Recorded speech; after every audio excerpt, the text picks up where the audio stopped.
of this video.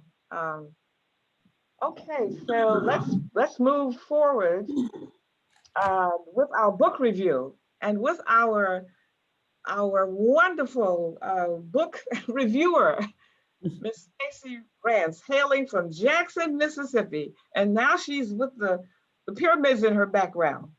Hi, Yeah. Stacey. Hi, everyone.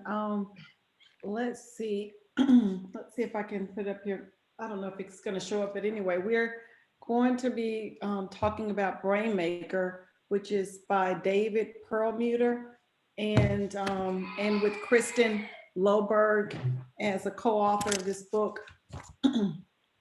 Let's see.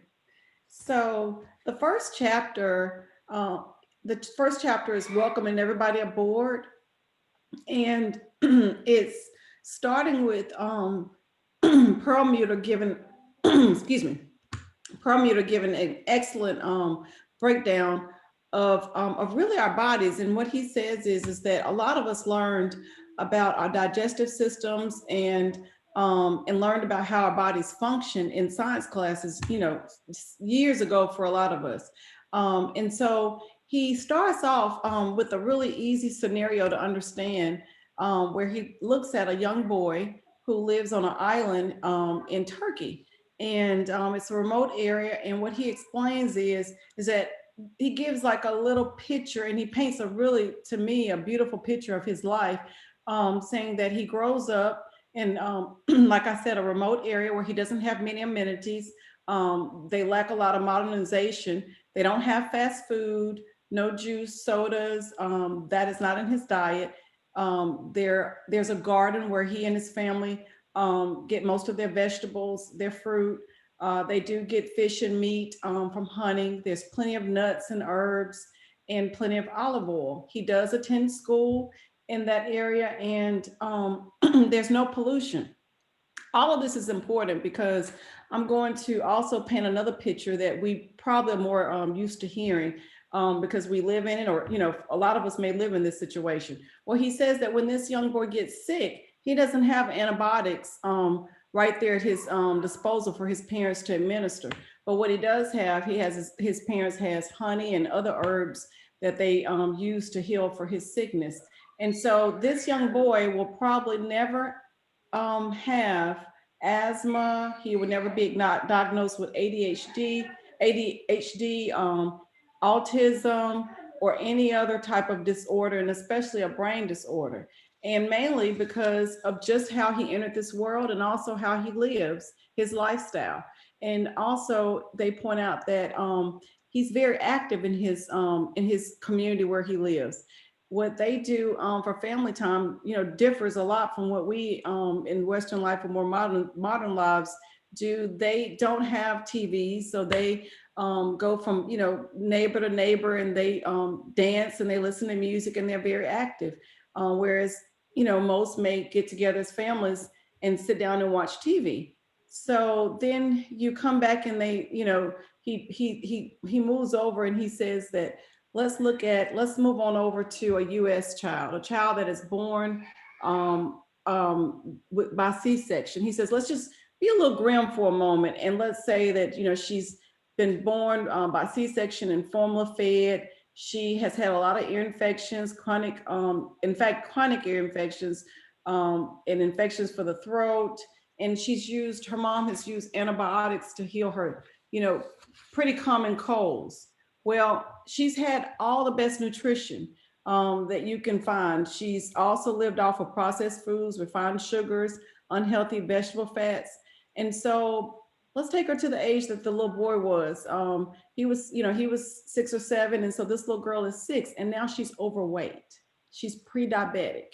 Okay, so how did we get here? I mean, she didn't have to be like this. However, some things we learn that, and he paints the picture that some things we can avoid, but there's some things that once we are in the environment that we can't escape for different reasons. But these things could have, a lot of what happened to her could have changed. For one, now she's going to need medicine. Well, then let's talk about the school system. She's for him, he went to school in the local area. For her, She is not active, so she's mainly on electronics, and her school setting is very rigorous. So now, to cope with all of this, she may need anti-anxiety medicine. And also she may start to have behavior problems. And yes, I'm painting a little bit more grim picture, as he pointed out, but to be clear, this is what happens to a lot of kids. They are, they're busy on not being busy and not being active, and they're being sedimentary. And so with that, when that happens, other issues come about. And so as an adult, this child will be a high risk for brain disorders. She could possibly have migraines, immune disorders, also Parkinson's, dementia, even Alzheimer's.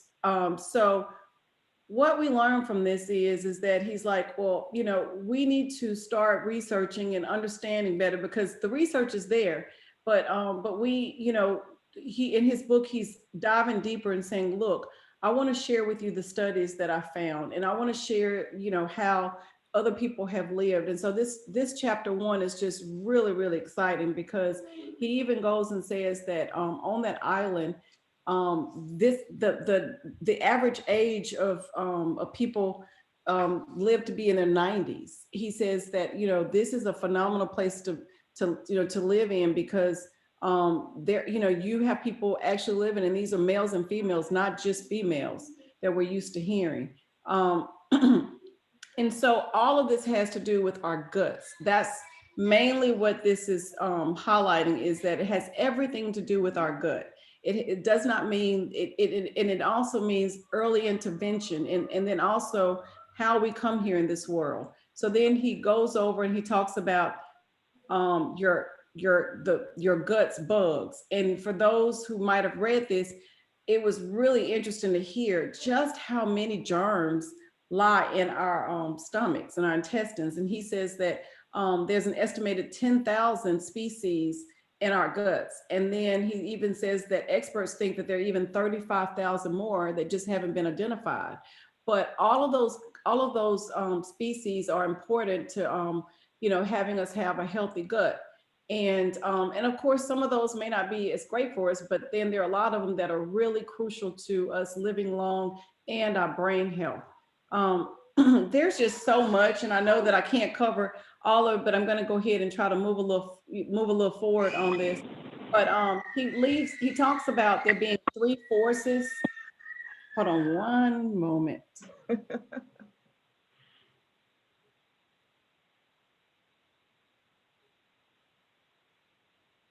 A little background noise. Okay. He talked about there being 3 forces that are working against our bodies, and one is substance, and those are substances like chemicals that can harm our bodies and not be really good good substances in our body. Then there's 2, there's lack of nutrients, and then 3, the other force is stress. And we'll learn as we keep reading through this book, we'll learn more about the stresses that, sometimes we think good stress is good, but we'll learn more about that down the road. But those 3 things are really important forces that work against our bodies. Okay. And so then chapter 2 is Bell and Brain on Fire. And this here talks about inflammation. And man, did he really, really share a lot about inflammation. Inflammation, as most of you all already know, causes a lot of our diseases. And when we don't work to prevent that inflammation, then we do our bodies a lot of harm. And so he pointed out that he has done research back in 2014. And because of that research, there were some entities that joined together. And, he pointed out that they wanted to come up with some drugs. And he was not a proponent of that, because he says that, we're so busy trying to find a drug to help with these different diseases. He says, but that's not the issue. The issue is that we need to be more preventive.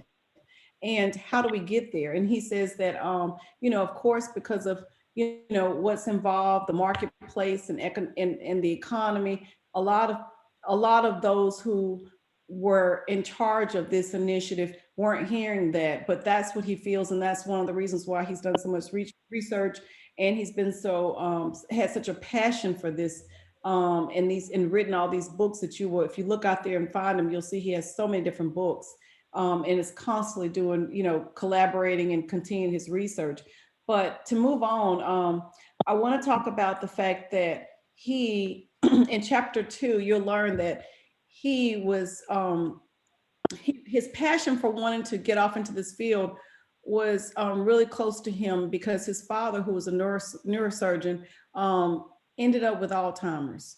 And so he wanted to find, just like most people who work in a certain field and they have someone close to them be diagnosed or either have an issue with in a field that they work in, he wanted to figure out how could we have prevented this.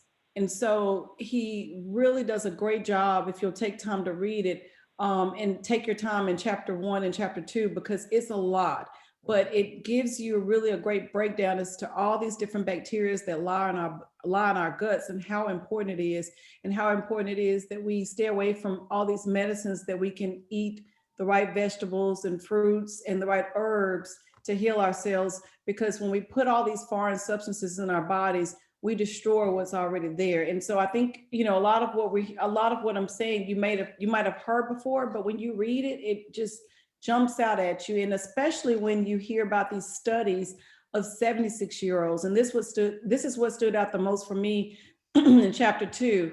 And it was that, they gave them a lot of, they did a study, and they gave them they gave them sugar and glucose. And so what happened was, when they gave them this, they determined that, that a lot of them, they looked at their levels, and they found that a lot of them, their levels did not even, measure to what they would consider pre-diabetic or even diabetic. But what they found is that a lot of people started having, dementia. And so, from my lay understanding, it seems as if there are baselines that are set, but then there are issues that can come about way before you hit those baselines when you go to the doctor. And I think that this could carry over on a lot of different areas, but this stood out the most for me, is that because these 76-year-olds, for whatever reason, if you can be given a spike of sugar, you get to be that old. And when you start to have an imbalance, and especially not realize that you're maybe getting more sugar from like your morning drinks or your beverages that when you don't have an appetite that you might take, you could be doing yourself a lot of harm. And just that quick, you could destroy those good, those good bacteria in your stomach. So I leave you with that part. And then I want to tell you that he just tells you, to just sit back and get ready to learn a whole lot more about how not only does your gut, have something to do with your brain, but it and how we function, but it also has a lot to do with all our mood swings and our hormones. So we'll talk more in the next, section about our hormones and all this moodiness.